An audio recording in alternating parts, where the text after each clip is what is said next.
To the Honorable Marcoleta, sir. Let's put it on record. I did not use the word traitor in describing your statement that the West Philippine Sea ay kathang-isip lamang po. Mr. Chair, sinabi ko ba na katang-isip ang West Philippine Sea? I cannot, Mr. Hindi, Chair. kasi ang salita mo dyan, merong nagsabing katang-isip. Sinabi ko ba na katang-isip ang West Philippine Sea? Right? With respect to the 19th Congress who passed You the have Republic to Act answer my 12064, question, Mr. Chair. the Philippine Maritime Zones. Ang sinasabi natin dito, kagaya ng nire-request ng CICC, let us educate our people sapagkat ang alam ng mga tao, lahat tayo, ang alam natin, nakarehistro na. Ang sinasabi ko, hindi pa po nakarehistro. Ikaw ba pwede kang mag-enroll sa isang eskwela nang hindi ka nag-register, nang hindi ka nag-enroll? You answer my question. Of course, sir, there's already a legislation. Kaya hindi pa nakarehistro, Mr. Chair. This is the only point.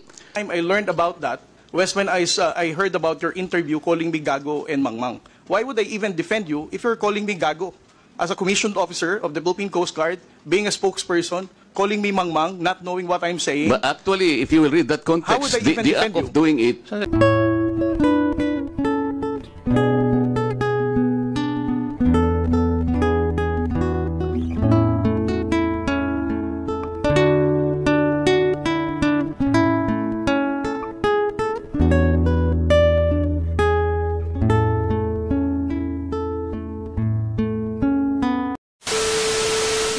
Is now recognized. Your turn. Maraming pong salamat, Mr. Chairman. Sa YouTube, sabi po ninyo kanina, lahat ng election misinformation, katulad po ng mga contents that might negatively impact free and fair democratic elections, ay tinatanggal po ninyo, sir. Tama po.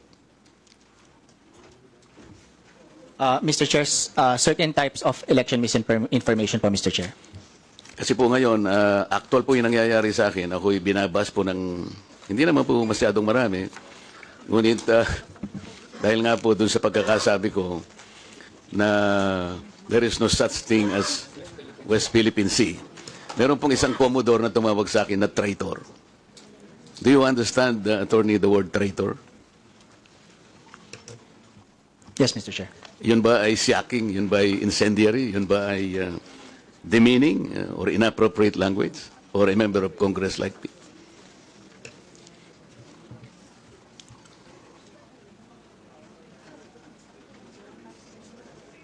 Mr. Chair, I don't know the full context of the statement, so I'm unable to provide a comment on that, Mr. Chair. Okay, let's give the context. Nung po kasing nakaraang hearing, ang nagsuggest po na i-educate po natin ang ating mamamayan sa mga nangyayari sa West Philippine Sea. Ito po ay pinasimulan po ng CICC. Siya po yung executive director po ang nagsabi na kung ang pag-usapan po yung complexities surrounding this troubled sea, ay kailangan po nating ma-educate, ma-impormahan lahat ng ating mamamayan. Yun po ay sinabi niya sa liwanag ng maraming misinformation, marami pong mga deepfakes, mga fake news. Tama naman po siya sapagkat sabi nga niya, only an informed citizen can repel a fake news. Ako po, sinuportahan ko yung pangungusap na yun sapagkat kailangan lang. Sapagkat hindi naman po pwedeng pag-usapan po natin ang West Philippine Sea ng tayo-tayo lang sapagkat marami rin pong claimants kasi na pinag-uusapan dyan sa bahagyang yan ng ating mundo. So, gusto kong pasimulan po yung public discourse nung sinabi kong there is no such thing as West Philippine Sea. Ang ibig ko pong sabihin, if we involve the international community, hindi po nila makita sa mapa yung West Philippine Sea. Hanggat hindi po kasi natin na ipatatala ito doon sa pandaigdigang patalaan ng mga dagat, magtataka po yung mga bansang nasa Europa halimbawa. I-google nila, o gagamitin pa nila yung mga platapormang ginagamit po, YouTube, Facebook. Hindi po nila makikita sapagkat anyone that Googles that particular area of our world, ang nakasulat lang po doon ay South China Sea. Hindi po naman nangangahulugan na pag sinabi natin South China Sea, pag-aari na ng China yon. In the same manner, Mr. Chair, yung Indian Ocean, hindi po pag-aari ng India yon. Yung Gulf of Mexico, Mr. Chair, hindi rin pag-aari ng Mexico. Ang ibig sabihin, gusto po nating iklaro lahat sapagkat ayaw nating payagan na magkakaroon ng misconception, miscommunication. Ang West Philippine Sea, tayo po ang kumilala. Tayo lamang po. Kung tayo lang naman po rito at wala na po tayong kasamang ibang bansa, okay na po sana yon. Hindi po pwede yung ganun sapagkat lalo na ngayon, pinag-uusapan nga po yung panig ng mundo na yan, ayaw nating masabi man lang ng ibang bansa, ano ba yung pinagkakaguluhan na ito? Bakit hindi namin makita yung West Philippine Sea? Kasi hindi nga po nakatala. Ang patalaan po, Mr. Chair, yung tinatawag lang International Hydrographic Organization. Ngayon po, yung isang Commodore, tinawag po niya ako na traitor. Nang hindi po niya tiningnan yung konteksto ng pinag-uusapan. Bakit po hindi nyo ipaliwanag sa buong mundo na pinatatala na natin yung West Philippine Sea pero hindi natin maitala-tala. Matagal na pong panahon na pilit nating ipatala, hindi pa po na ipatatala. Kaya sa ngayon, hindi po nire-recognize. Tayo lamang po yon. Mr. Chair, yun pong sinasabi nating West Philippine Sea, ito po yung bahagi ng ating exclusive economic zone. Atin po yun, for the record, kinakailangan pong malaman ng lahat. Atin po yun, kahit anong mangyari, we will fight anybody to the last drop of our blood. Atin yun, yun ang ating exclusive economic zone. May pangalan o walang pangalan, atin yun.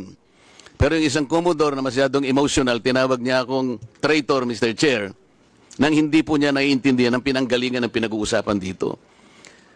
Pwede po ba tayong gumawa ng kalye, tayo-tayo lang, nang hindi natin ipatatala sa barangay o kaya sa munisipyo? Pagkat pumunta ron si Honorable Barbers, may sakay ng isang tricycle at i-waste niya yon. Sapagkat ang gumawa lang doon ay si Congressman Paduan o sarili niya lang. Hindi niya makikita yon, maliligaw yung tao. Yun ang ibig ko po sabihin. Ilagay po natin sa konteksto ng pangmundong pag-uusap ito.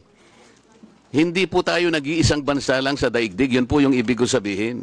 Ngayon, kung mag-google po, o kung magbablog po yung ibang mga tao at ipipilit nila na, si Congressman Marcoleta, maka-China pala ito. Mr. Representative po ng YouTube. Kasi pag tinignan niyo po yung YouTube, lilitaw yan. Marcoleta pro-China. Paano po ninyo ipaliliwanag sa tao na hindi po ako pro-China? Ngayon po lumalabas, tinignan niyo po yung YouTube. Lalabas po doon, ewan ko sino po yung gumawa niya, pero maliwanag na talagang election misinformation, Mr. Chair. Lahat kanya ng kandidatong senador ni PRRD ay financially supported by China. Nandyan po ngayon sa YouTube. Lahat po niyan siguro nakikita niyo na.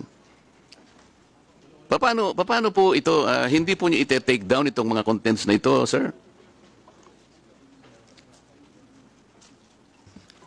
So kung meron pong magre-report nung content, i-assess po yung content against sa mga polisiya po. At, makikita po ninyo doon, sir, na I was called a traitor at yung statement ko raw is a disservice to the nation. It came from no less than the spokesman of the Philippine Coast Guard. I believe he is here. May I request, Mr. Chair, that the Commodore sit in front or near us because there is still a vacant seat here between the Honorable Franz Castro and Yusek Nicolas Felix. Could you please occupy this seat, sir? Yes. Kindly accede to the request of the Honorable Marcoleta.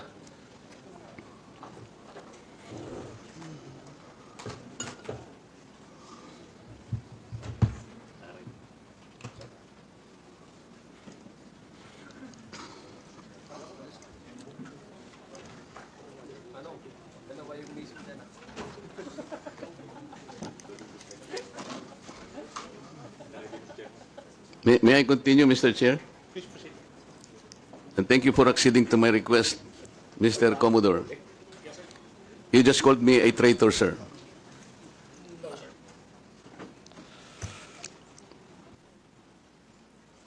Nasa Facebook po, nasa social media. Yes, sir. I didn't use the word traitor. Mr. Chair, with your permission.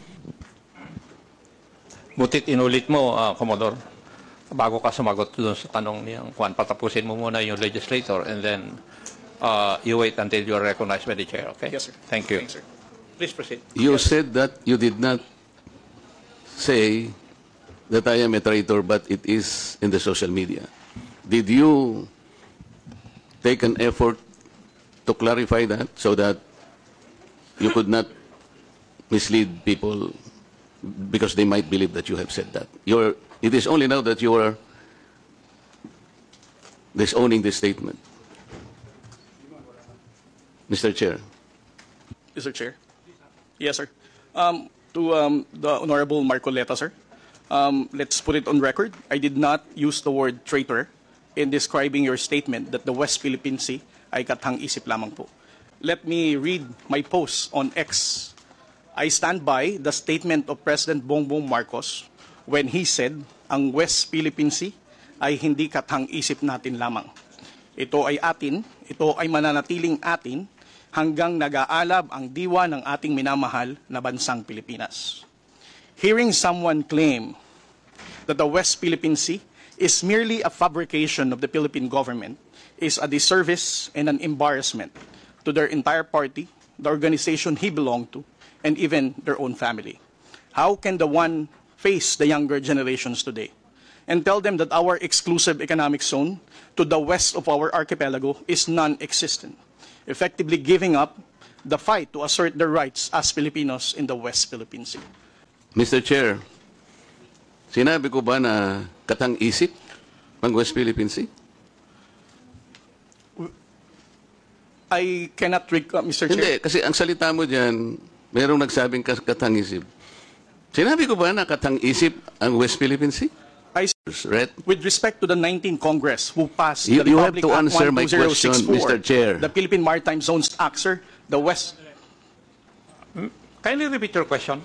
You know, Commodore, the procedures on how we can register the name of a maritime area that we control or that we believe it is ours. You know the procedures on how Yes, to sir. register. Okay. So, ano na po ba, nakarehistro na po ba, nairehistro na po ba natin yung West Philippine Sea?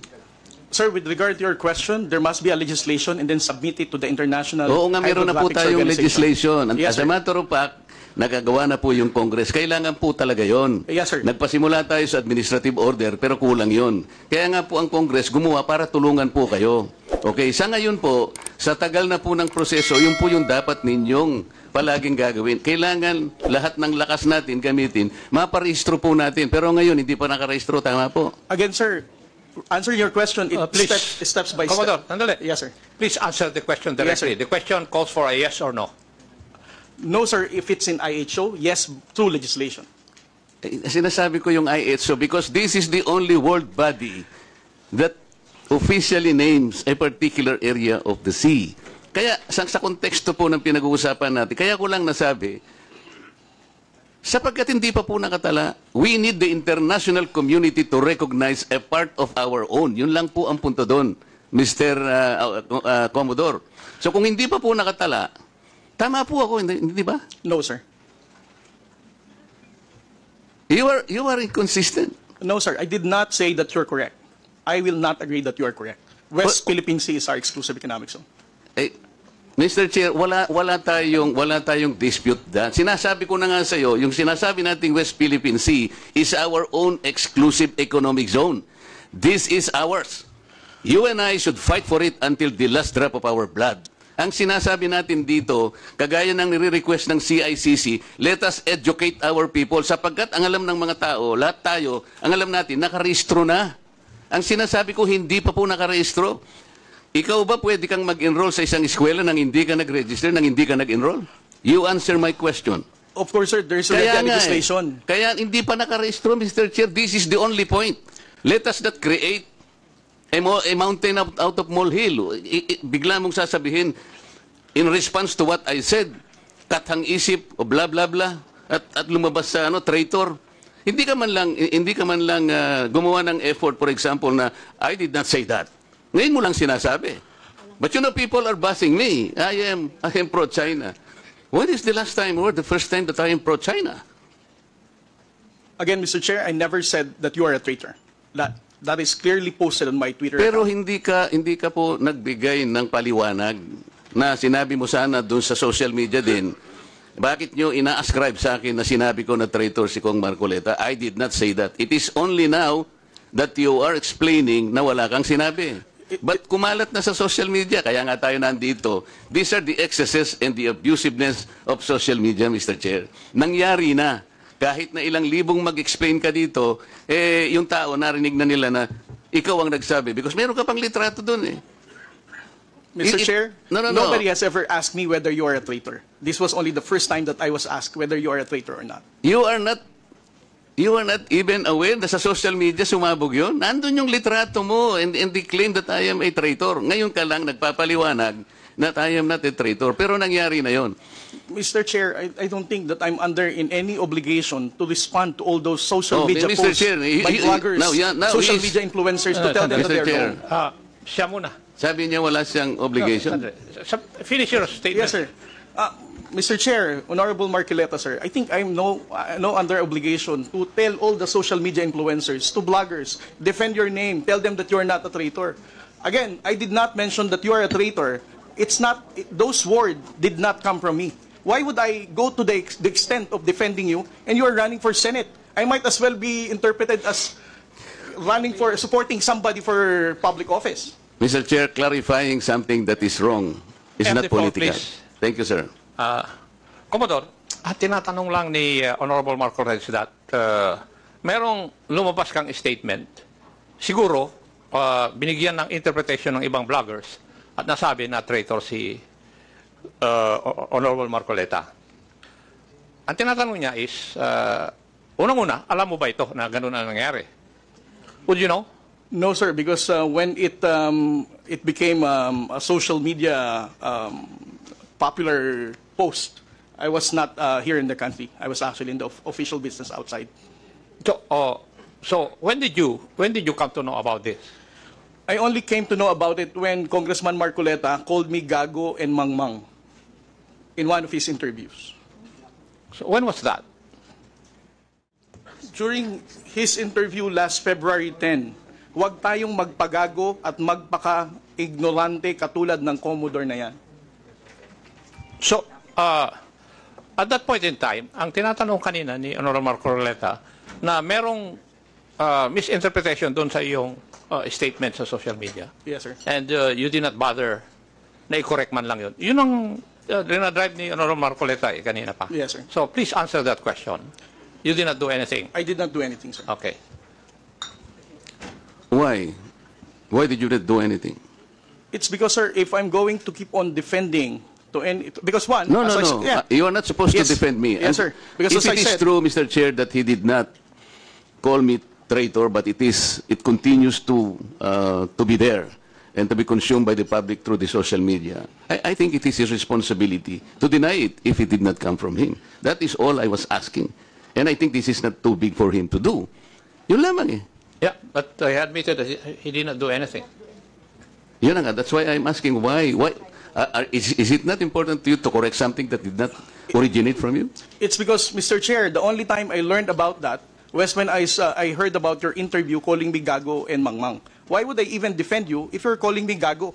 As a commissioned officer of the Philippine Coast Guard, being a spokesperson, calling me Mangmang, not knowing what I'm saying. But actually, if you will read that How would context, I even the defend act of you? doing it is the one that is Kapag gago. muna Di ba? Yung ganun, not necessarily the person eh. Eh sabi ko nga sa'yo, kung kinorek mo man lamang yun, because it continue to be there in the social media, Mr. Chair, yun ang nakakasama sa galan talaga. Ganun siguro yung proseso. So yung pong mga ibang vloggers, Commodore, hindi nila ma-recognize.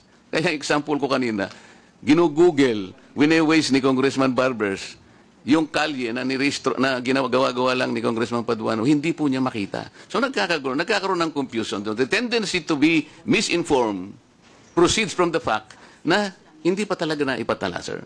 That's the only point, Mr. Chair. Ngayon, kung babalik po sa Google, Mr. YouTube, ito kumakalat, lumalakad, but you're not doing anything to control this. So ang daming, ngayon nagbabas sila sa akin, si Marcoleta, pro-China. Ngayon may lumitaw na naman through your platform. Lahat po ng senador na kagrupo ni ganito, lahat po sila ay pinopondohan po ng China. Nandito ngayon. I will show it to you before you leave, sir, na lumilitaw na naman dito. So kasama po ako doon sa grupo na yon na pinipinance ng China. Ganun po eh. So it becomes now an election misinformation that will impact on the credibility of the election. Maaring mamislead po na naman ang mga tao. Yun po yung ating gustong ayusin. Yung misconception and misinformation. Lumitaw lamang po kasi sa kawalan ng information na hindi pa po natin naipatala, Commodore. Hindi pa nakatala talaga officially. Tayo-tayo po, walang problema eh. Kung tayo-tayo lang. Sapagkat yung bahagi na yun ng ating karagatan, may pangalan man yan o wala. Sabi ko nga sa iyo kanina, tayong dalawa ilaban natin yun hanggang sa huling patak ng ating dugo. Atin yun at walang makakapagpabago nun. Ang problema, nagkakagulo tayo because of that misconception. Walang masamang tinapay doon, Mr. Chair. I want to explain that. Ngayon, ako nagpapasalamat ako sa iyo at sinabi mo ngayon at naliwanagan na hindi mo pala sinabi yung I am a traitor. So salamat kahit nahuli. Sabi nga natin, Mr. Chair, huli man daw at magaling, nayahabol din. Kaya lang ang problema ko ngayon, Mr. Chair, yun pong kumakalat na akala nila sinabi mo. At lumaki nga, sapagkat siguro, dahil medyo nasaktan naman ako, nakapagsalita ako ng wag nating depensa ng sariling atin na magiging emotional tayo o kaya nagpapakagago tayo. So, kaya lumaki ng lumaki dahil lamang doon. But the context, Mr. Chair, the context is gusto nating huwag gamitin ang misconception or misinformation, lalo na ng mga vloggers, sa lahat po ng bahagi o aspeto ng ating buhay. Ang West Philippine Sea ay atin, Commodore. Yes. Because this is the exclusive economic zone of the country. And there is no changing that fact. Kahit anong magbali-baligta rin natin ang mundo natin, atin ito. Kaya lang ipatala po natin yung pangalan para po hindi gamitin sa misinformation. Mr. Chair, thank you very much.